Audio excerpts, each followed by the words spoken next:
জাঁকজমকপূর্ণ আয়োজনে জ্যাকসনহার্সের 73rd স্ট্রিটে অনুষ্ঠিত হলো Bangladesh festival. Design studio, multimedia এবং বাংলা টিভির যৌথ আয়োজনে মেলায় প্রিয়জনদের নিয়ে আসেন বিপুল সংখ্যক বাংলাদেশি।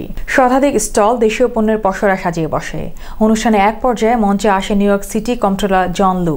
তিনি আগামী বছর অনুষ্ঠিতব্য সিটি মেয়র নির্বাচনে তাকে ভোট দেওয়ার জন্য বাংলাদেশিদের প্রতি আহ্বান জানিয়ে বলেন, একজন অভিবাসী পরিবার সন্তান হিসেবে তিনি সকল অভিবাসী সমস্যার কথা জানেন এবং তা পূরণের প্রতিশ্রুতিবদ্ধ।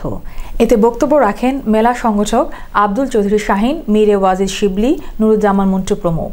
মেলায় দেশ ও প্রবাসের জনপ্রিয় শিল্পীরা সঙ্গীত পরিবেশন করেন।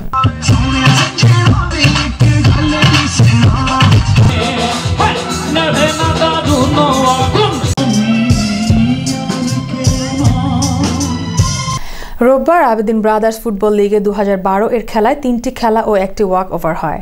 প্রথম খেলায় brothers alliance a walk over পায় জ্যাকসনহার্স ক্লাবের বিরুদ্ধে। দ্বিতীয় খেলায় bronze Warriors new jersey United এর কাছে 1-0 গোলে পরাজিত হয়।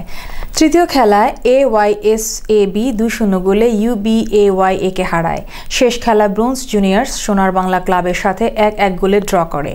Bangladesh sports council of America কর্মকর্তা মহিউদ্দিন দেওয়ান, মিসবা আবেদিন, কবির চৌধুরী জসি, তৈবুর রহমান টনি, জহিরুদ্দিন জুয়েল প্রমুখ মাঠে অবস্থান করেন। পরবর্তী খেলা অনুষ্ঠিত হবে 24শে জুন রোববার। জাতীয় সমাজতান্ত্রিক দল সমর্থক ফোরাম যুক্তরাষ্ট্রের ত্রিবার্ষিক সম্মেলন অনুষ্ঠিত হয় রোববার জ্যাকসনহার্সের একটি ভেন্যুতে।